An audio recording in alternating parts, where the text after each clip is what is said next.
सहनाववतु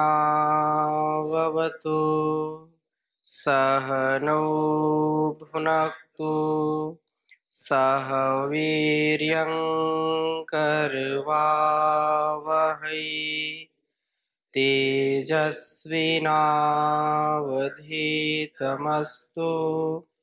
मा विद्विषावहै। ओम शांति शांति शांति। वैदिक जीवन पद्धति की इस कक्षा में आप सबका हार्दिक स्वागत है, अभिनंदन है। पिछली कक्षाओं में हमने जो पंच महायज्ञ हैं उनमें जो सर्वप्रथम यज्ञ ब्रह्म यज्ञ उसकी चर्चाएं की। यज्ञ का स्वरूप क्या है, आरंभ में जब हमने इस विषय को लिया था थोड़ी सी भूमिका आपके बीच में रखी थी। पुनः आज जो दूसरा यज्ञ है देव यज्ञ, ब्रह्म यज्ञ के बाद देव यज्ञ का क्रम है। उस क्रम में देव यज्ञ का इतना विस्तार वेदों में, उपनिषदों में, दर्शनों में और भी जो हमारे संस्कृति के मूल आधार हैं, ऐसे जो ग्रंथ जो हमारे अंदर देवत्व के संस्कारों को जागृत करते हैं, बहुत ही विशद रूप से इसकी चर्चा की गई है। और वास्तव में इस जीवन और इस जगत में हम जो कुछ भी जीते हैं, आपसी जो व्यवहार है, परस्परता का, जो नम्रता का, कृतज्ञता का, वो यज्ञ का ही स्वरूप होता है। यज्ञ के बिना यह सृष्टि चल नहीं सकती है। हमारे वाणी में, हमारे व्यवहार में, चाहे कितना भी व्यक्ति क्रूर हो, चाहे कितनी क्रूर वाणी बोले, कठोरता पारुष्यमय उसकी वाणी हो, चाहे कितना ही वो पापी हो, लेकिन एक क्षण उसका जीवन में जरूर आता है। अथवा यदि हम रात और दिन की पूरी वार्ता करें तो कभी न कभी उसका समय यज्ञ होता है, अर्थात कल्याणकारी भावों से होता है। कल्याणकारी जो भाव है, जो हमारा जो है संस्कार होता है, वो एक समय कभी न कभी यज्ञ भावना से ओतप्रोत होता है। कितना ही क्रूर आतंकवादी क्यों ना हो, लेकिन वो कभी न कभी अपने सगे संबंधियों के प्रति उसकी उदार भावना होती है, अपने जो है बीवी बच्चों के प्रति उसकी उदार भावना होती है। तो जो उदार भावना है वही यज्ञ की भावना है। एंट से लेकर के एलिफेंट तक जो भी संसार में, चाहे कोई पशु हो, चाहे पक्षी हो, चाहे कोई भी व्यक्ति हो, मनुष्य की योनि तो सर्वश्रेष्ठ कही ही गई है, सब यज्ञी हैं। यहां तक कहा गया कि संसार में जो जड़ है, जो चेतन नहीं है, जो चलायमान नहीं है, उनमें भी यज्ञीय स्थिति को हम देख सकते हैं।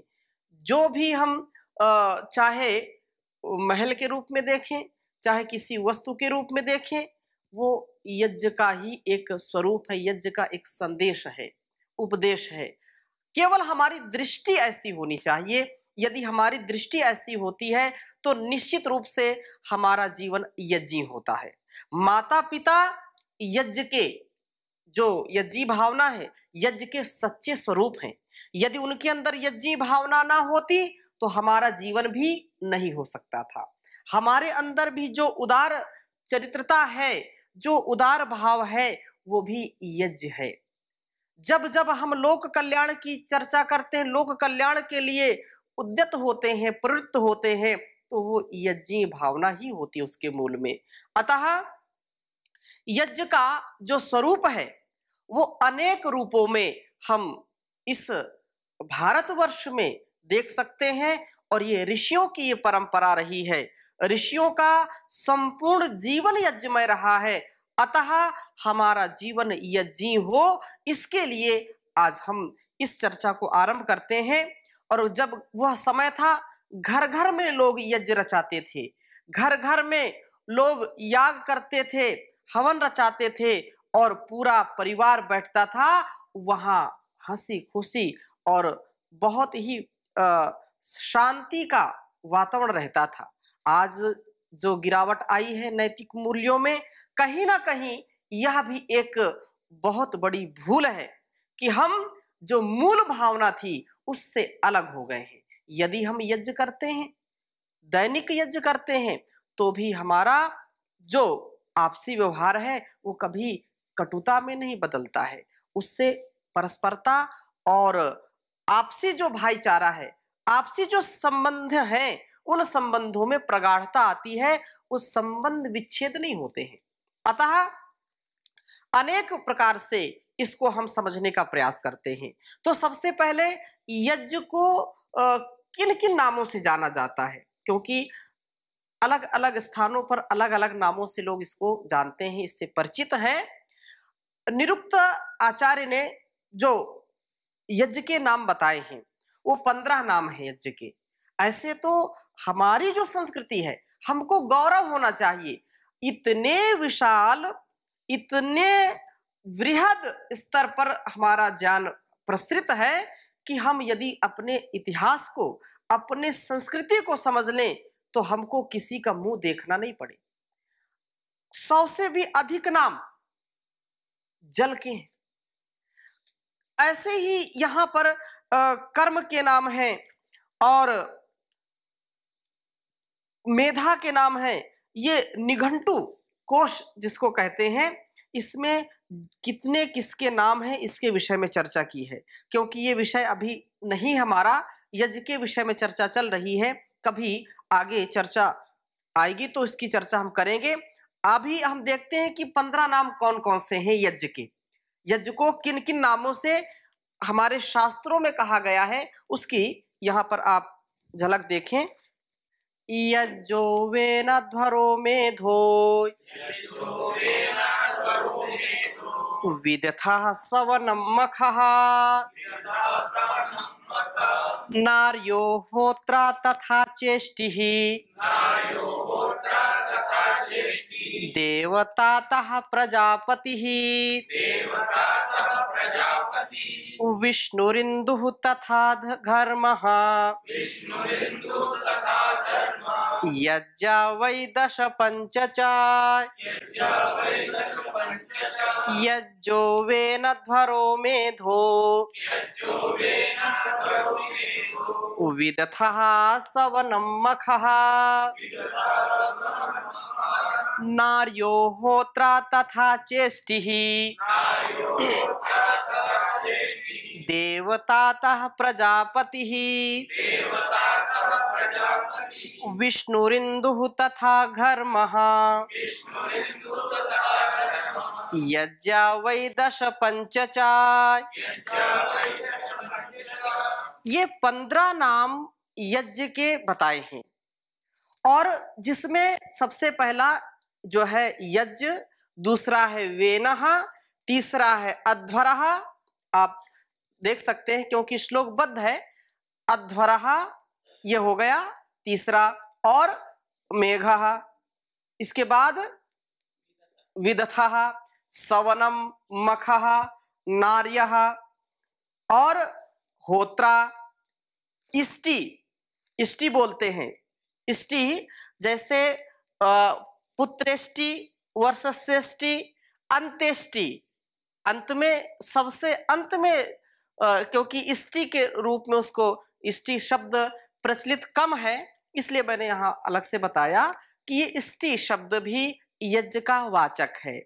देवतातः, देवताता और जो है प्रजापति तथा विष्णु और इंदु, घर्मा, ये सब 15 नाम यज्ञ के लिए जाते हैं, परंतु ये प्रचलित नहीं है।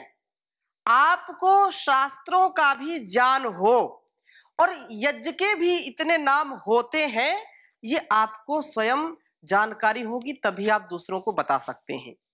इसलिए यज्ञ का जो स्वरूप है उसकी भी चर्चा करेंगे, परंतु उसके कितने नामों से पुकारा जाता है उसको, उसका यहाँ पर मैंने एक छोटा सा उदाहरण आपको दिया। और जो लोक में प्रचलित है इसमें वो नहीं आए हैं। लोक में जो ज्यादा प्रचलित हैं, जिनको यज्ञ के नाम से जानते हैं, उनका भी आप एक बार यहां पर स्मरण करेंगे, क्योंकि लोक में जो प्रचलित हैं वो भी विशेष नाम से जाने जाते हैं। जैसे इसको यहां पर मैंने ऊपर लिखा देवयज्ञ जो प्रचलित है, ब्रह्म यज्ञ, उसके बाद देवयज्ञ। देवयज्ञ को भी हम अग्नि जैसे यज्ञ से मानते हैं। पहला है देव यज्ञ, दूसरा है अग्निहोत्र, अग्निहोत्र भी इसको बोलते हैं।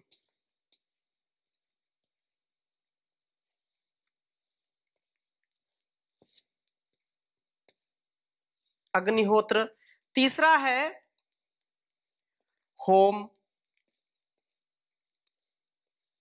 इसका कोई क्रम नहीं है, मैं क्रम में लिख रहा हूं, होम। चौथा है हवन जिसको बोलते हैं।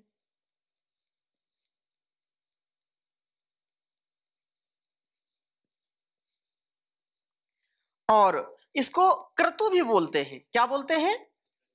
अनेक वेद मंत्रों में इसकी चर्चा ही है, मैं आगे इसकी चर्चा करूंगा। क्रतु भी इसको कहते हैं।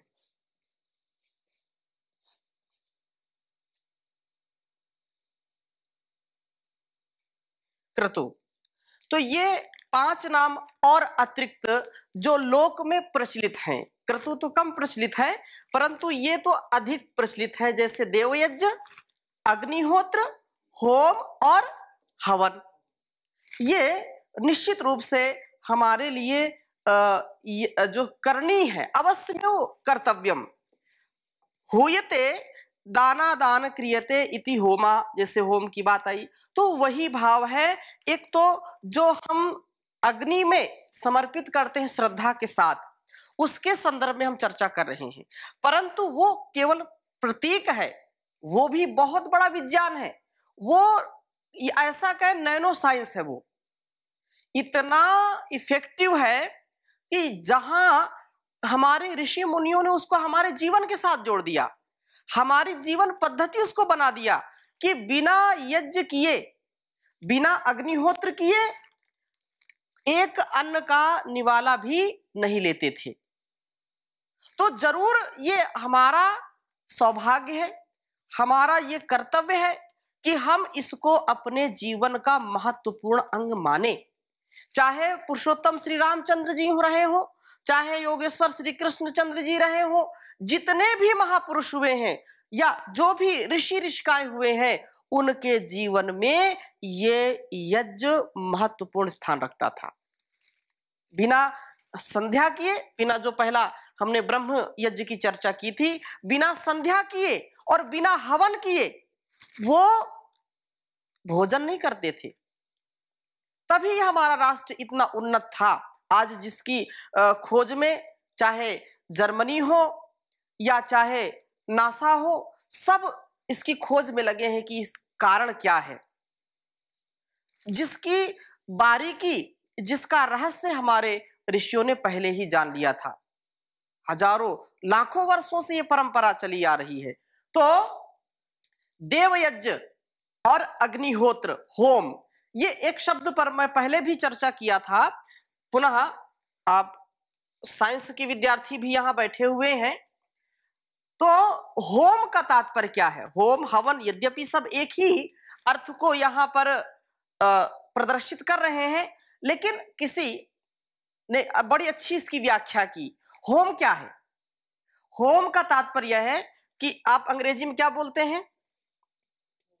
HOME। ये क्या है? घर। होम माने क्या होता है? घर होता है। लेकिन होम माने घर होता, हाउस माने तो घर नहीं होता ना, कि होता है? नहीं, हाउस माने घर होता है, लेकिन वहां पर परिवार नहीं होता है। ये देखो, इसको भी क्या लिखते हैं? HOUSE, ये हाउस है। होम होम है, हाउस हाउस है। अरे जिस घर में रोज होम नहीं होता वो होम होम नहीं है। जिस घर में रोज देव यज्ञ कह ले, ब्रह्म अग्निहोत्र कह ले, हवन कह ले, क्रतु कह ले, जहां जिस घर में होम होता है वही घर घर कहलाने के योग्य है, नहीं तो वो शमशान के समान है। उसको होम को कभी हाउस नहीं कहते हैं। जहां पर पूरा परिवार आकर के बैठता है, जहां पर परिवार रूपी संस्था चलती है, उसको हाउस नहीं करते। हा? वो अलग अलग हाउस लोग बना रखे हैं। हा? टेंट हाउस है, वेयर हाउस है, हा? और गेस्ट हाउस है। वो गेस्ट आया और चला गया। हा? रेस्टोरेंट है कि रेस्ट करो, रेंट में करो रेस्ट। हा? रेंट दो, रेस्ट करो और चले जाओ। लेकिन जो होम होगा तो होम कहलाने का वही अधिकारी है, या उसी को होम हम कह सकते हैं, उसी घर को होम कह सकते हैं जहां रोज यज्ञ होता हो, जहां पर स्वाहा स्वाहा की गुंजायमान हो, मंत्रों का उच्चारण हो, शास्त्रों की चर्चा हो, परस्परता का ध्यान रखा जाता हो, जहां पर स्नेह, संस्कार, सेवा, शुश्रूषा और राष्ट्र अपने स्वनिर्माण से, आत्मनिर्माण से राष्ट्र निर्माण की जहां पर संस्था चल रही हो, वही यज्ञीय घर हो सकता, वही होम हो सकता है।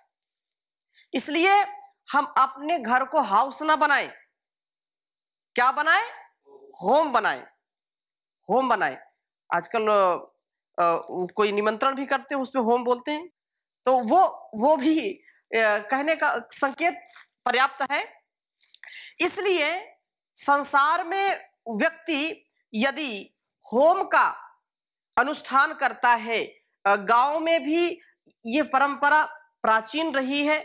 गांव में यदि पूरी व्यवस्था नहीं होती तो उपले में या भोजन बनाने के बाद उसी में होम अगियारी कर देते हैं। बोले होम अगियारी कर दिया, थोड़ा सा गुड़ लिया, घी लिया, जो गरम गरम जो है ओदन है, रोटी है, उसको मिलाया, नमकीन पदार्थ ना डाल करके अन्य पदार्थों को डाल करके रोज माताएं खिलाने से पहले सबसे पहले होम करती। ये होम है। होम समझिए जी। पहले भोजन चूल्हे पर घर पर बनता था जी। तो सबसे पहले अग्नि के लिए माताएं बहनें निकालती थी और फिर वो अग्नि में डाल देती थी, बाद में सबको खाना खिलाने के बाद में। जी। तो वो वहाँ चूल्हे पर रखा रहता था, ऐसा शायद अग्निहोत्र के लिए ही वो करती थी। ये बिल्कुल सत्य है, क्योंकि वो परंपरा जो प्राचीन थी वो धीरे धीरे कम हो गई। तो क्या फिर चलो अब अलग से व्यवस्था नहीं करनी, उसी जो है चूल्हे में भोजन बनाने के बाद डाल देते थे। उसका फिर बिगड़ करके रूप हो गया कि लोग अगरबत्ती जलाने लगे। अब फिर वो भी नहीं होता तो फिर लोग क्या करते हैं अब कि गाय कहीं हो तो गाय को खिला देते हैं, थोड़ा सा रखते हैं। तो देव पूजा, संगतिकरण, दान, ये तीन अर्थों में यज्ञ का भाव आता है। पहले भी मैंने चर्चा की, तीन अर्थ इसके हैं, देव पूजा, संगतिकरण और दान। उसकी चर्चा आगे हम करेंगे, परंतु इस बात को हमको पूरा दृढ़ता के साथ आत्मसात करना चाहिए कि यज्ञ कितना इस जीवन के लिए और इस जगत के लिए महत्वपूर्ण है। कहते हैं होता है सारे विश्व का कल्याण यज्ञ से, जल्दी प्रसन्न होते हैं भगवान यज्ञ से। ऋषियों ने ऊंचा माना है स्थान यज्ञ का, भगवान का है यह यज्ञ, भगवान यज्ञ का।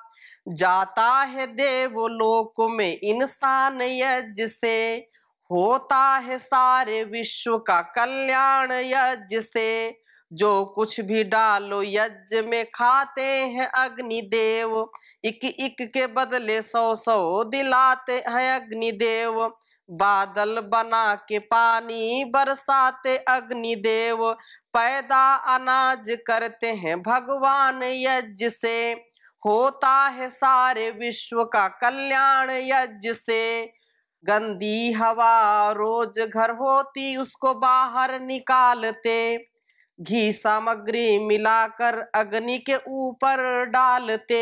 ये जितना भी ये मैंने कहा कि नैनो टेक्नोलॉजी है, एक पदार्थ डाला और उसका कई गुना, हजारों गुना उसका इस पूरे वातावरण में फैल जाता है। माना कि 1 ग्राम यदि हम घी डालते हैं, 1 चम्मच घी अग्नि में डालते हैं, तो उससे हजारों गुना 1 चम्मच व्यक्ति को खिलाएंगे तो केवल उसी को लाभ मिलेगा, लेकिन उसको यदि अग्नि में डालेंगे तो वो अग्नि सबसे सूक्ष्म है, और सबसे सूक्ष्म जो है वो भी अपने अंदर जब लेती है तो अग्नि का यह स्वभाव है कि वैसा बना देती है। वो स्वयं सूक्ष्म है और जो पदार्थ उसमें डालेंगे उसको उससे भी सूक्ष्म बना देती है। क्योंकि अग्नि ये है कि अग्नि अग्रणी भवति, अग्नि में डालते। अग्नि वही देवानाम मुखम कहा, अग्नि क्या है? देवों का मुख है। आप जो भी देवी देवताओं को खिलाना चाहते हो आप अग्नि में डाल दो, अग्नि में डाल दो, वो सब देवी देवताओं को पहुंच जाएगा। ये उदात्त भावना है। पतंजलि योग पीठ में कहीं पर ऐसी कोई व्यवस्था नहीं है कि लोग आकर के माथा टेके उस पर जो है फूल चढ़ाएं या उसको जो है रसगुल्ले खिलाएं या हलवा पूरी खिलाएं। क्यों? क्योंकि ये ऋषियों की परंपरा है, और ऋषियों ने जो अपने जीवन में जिया है वही यहाँ पर कम से कम 25वें स्थान है जहां पर प्रतिदिन यज्ञ होता है, जहां यज्ञ से ही वातावरण का जो कुप्रभाव है, जो वातावरण दूषित करने का काम है, वो यहाँ पर उसको सुगंधित सुवासित बनाने का कार्य होता है। अतः यज्ञ निश्चित रूप से सर्वश्रेष्ठ कर्म है, इसलिए का यज्ञो वही श्रेष्ठतमम कर्म। दुनिया में कर्म तो बहुत है, श्रेष्ठ भी है, लेकिन ये श्रेष्ठतमम, सुपरलेटिव डिग्री लगा दी, गुड, बेटर, द बेस्ट, श्रेष्ठतमम, श्रेष्ठ, श्रेष्ठतर और श्रेष्ठतम। इससे श्रेष्ठ और कोई कार्य हो नहीं सकता। इसलिए यदि जीवन में हम विशेष रूप से बहुत कुछ करना चाहते हैं तो निश्चित रूप से हमारे जीवन में यज्ञ का महत्वपूर्ण स्थान होना ही चाहिए, क्योंकि यज्ञ के बिना ये सारा अधूरा है, रह जाता है। तो यहां क्योंकि यज्ञ की महिमा है, जब हम शुभ कर्म करते हैं तो भी यज्ञ करते हैं, चाहे कन्यादान या विवाह का जब समय आता तो भी यज्ञ करते हैं, कोई नया नया कार्य करते हैं तो भी यज्ञ करते हैं। इसलिए होता है कन्यादान भी, हाँ इसके सामने शक्ति व तेज है भरा इस शुद्ध नाम में, पूजा है इसको कृष्ण ने भगवान राम ने, मिलता है राज्य कीर्ति और संतान यज्ञ से। पुत्रेष्टि यज्ञ, वो इतिहास में आप पढ़िए, जो अनेक ग्रंथ हैं जहां पर यज्ञ किया उनको कोई संतान नहीं होती थी। यज्ञ करने से भी व्यक्ति का जो है धनधान से, पुत्र पौत्र से वो संपन्न हो जाता है। मिलता है राज्य कीर्ति और संतान यज्ञ से, होता है विश्व का कल्याण यज्ञ से, इसका पुजारी कोई पराजित नहीं होता, इसके पुजारी को कभी भी भय नहीं होता, होती है सारी मुश्किलें आसान यज्ञ से, होता है सारे विश्व का कल्याण यज्ञ से, जो नित्य यज्ञ करता है वह खुश नसीब है, उपकारी मनुष्य बनता है महान यज्ञ से, होता है सारे विश्व का कल्याण यज्ञ से। तो यज्ञमय जीवन हम जी करके इस जहान को भी महान बनाएं, अपने जीवन को भी महान बनाएं। इन्हीं शुभ संकल्पों के साथ अभी यहीं पर विराम देते हैं, शेष चर्चा अगली कक्षा में करेंगे। ओम शांति शांति शांति।